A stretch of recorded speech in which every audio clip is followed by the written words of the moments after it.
আমরা দেখাচ্ছি যে এখানে কিন্তু সাধারণ মানুষজন রয়েছে এবং এমন কিন্তু বিসিবি থেকেও কিন্তু অনেকে আসছেন। আমরা জানতে পেরেছি যে ইফতেখার রহমান তিনি তিনি তিনি তামিম ইকবালকে ঢাকা নেওয়ার জন্য যে হেলিকপ্টারটি পাঠিয়েছিলেন, তিনি কিন্তু ইফতেখার রহমান যিনি গণমাধ্যমকে জানিয়েছিলেন যে তামিম ইকবালকে ঢাকা আনার জন্য যে হেলিকপ্টারটি পাঠানো হয়েছিল, কিন্তু অসুস্থতার খুব খারাপ পরিস্থিতিটা তার খুব খারাপ থাকার কারণে কিন্তু সেই হেলিকপ্টারে তোলাও সম্ভব হয়নি। এর জন্য কিন্তু পাশেই এই যে বিকেএসপি যে খেলার মাঠটি রয়েছে তার পাশের যেই হসপিটাল কেপিজি, সেখানে কিন্তু তাকে নিয়ে আসা হয়। এবং তামিমকে এখানে আমরা যতটুকু জানতে পেরেছি যে বিসিবির পরিচালক আকরাম খান ও প্রধান নির্বাহী নিজামুদ্দিন চৌধুরী সুজন, তিনি কিন্তু তামিমকে দেখতে এই হসপিটালটিতে এসেছে।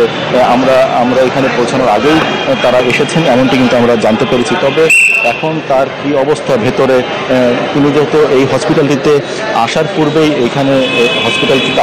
তিনি জ্ঞান হারিয়ে ফেলেছিলেন, এতটুকু আমরা জানতে পেরেছি। তবে এখন তার অবস্থা কি অবস্থায় আছেন তিনি, সেটি কিন্তু আমরা কোনোভাবেই জানতে পারছি না, যেহেতু আমরা ভেতরে প্রবেশ করতে পারছি না। এবং হসপিটালে যারা নিয়োজিত আছেন তার চিকিৎসায় তারাও কিন্তু আমাদেরকে কোনো তথ্য এখনো পর্যন্ত দেননি, যে কারণে কিন্তু আমরা আমাদের যারা দর্শক রয়েছেন তাদেরকে কিন্তু আমরা সঠিক তথ্যটি কিন্তু আমরা এই মুহূর্তে জানাতে পারছি না। তবে আমরা চেষ্টা করব যে এই হসপিটাল কর্তৃপক্ষ বা তামিম ইকবালের স্বজন বা অন্য যে কেউ যে কোনো তথ্য দেওয়ার সঙ্গে সঙ্গে কিন্তু সেটি আমরা আমাদের দর্শকদেরকে কিন্তু আমরা সেটি তৎক্ষণাৎ জানানোর চেষ্টা করব। আমরা একটু ভেতরের বাহিরের চিত্রগুলো আপনাদেরকে এই মুহূর্তে দেখাচ্ছি। এটি কেপিজি হসপিটাল এবং এই যেহেতু আমরা গণমাধ্যমে যারা কর্মী রয়েছেন তাদেরকে কিন্তু ভিতরে প্রবেশাধিকার দেওয়া হচ্ছে না, যে কারণে কিন্তু আমরা হসপিটালটির যে বাহিরের অংশে কিন্তু আমরা রয়েছি। এবং এখানে দেখতে পাচ্ছেন যে ক্রমশই কিন্তু যেহেতু খবরটি ছড়িয়ে পড়েছে সংবাদ মাধ্যমে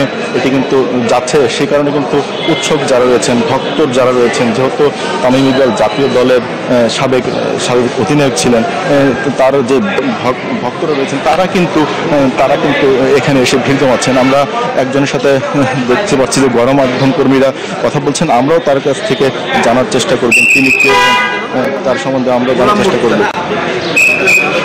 দর্শক দেখছেন আমরা রয়েছি কেপিজি হসপিটালে এবং ভেতরে রয়েছেন তামিম ইকবাল। একটু আমরা কথা বলার চেষ্টা করছিলাম, কিন্তু হসপিটাল কর্তৃপক্ষ কিন্তু তাকেও নিয়ে গেল। এখানে খুবই দেখতে পাচ্ছেন যে কড়াকড়ি, যে তামিম ইকবালের কোনো ধরনের তথ্য এখন ভিতরে তিনি কি অবস্থায় আছেন, কেমন আছেন, কোনো তথ্যই কিন্তু আমরা পাচ্ছি না। এবং আমরা দু একজনের সাথে কথা বললেও কিন্তু যারা হসপিটালের কর্তৃপক্ষ রয়েছেন তারা কিন্তু আমরা দেখতে পাচ্ছি যে এই পাশে একজন কথা বলছে, তার কাছ থেকে একটু দেখি আমরা তার কাছ থেকে কোনো তথ্য পাই কিনা। আসার পরে এখানে আমরা তখন মাঠে ছিলাম, পরে 1 থেকে 1.5 ঘন্টা পরে হেলিকপ্টার আসছে। হেলিকপ্টারে তখন আমরা হেলিকপ্টারের পাশে ছিলাম, হেলিকপ্টারে নিতে পারিনি, তখন আবার অবস্থা খুব বাজে অবস্থা হয়ে গেছে, মুখ টুক দিয়ে ফ্যানে টানে বের হয়ে গেছে। পরে আমরা হসপিটালে নিয়ে আসলাম, এই হলো অবস্থা। এখন আইসিইউতে আছে। এখন আপনারা দেশবাসী সবাই দোয়া করেন, এছাড়া আর কোনো উপায় নেই, দোয়া ছাড়া আর কোনো উপায় নেই। ঠিক আছে। আমার নাম রাশেদ, আমি মোহামেডান টিমের মাসাজ ম্যান। এখন বাজে অবস্থা, খুব বাজে অবস্থা। আমরা শুনতে পেলাম যে তিনি কি জীবিত আছে? হ্যাঁ, জীবিত আছে। এখন উনি আইসিইউতে আছে, লাইফ সাপোর্ট আছে। হচ্ছে।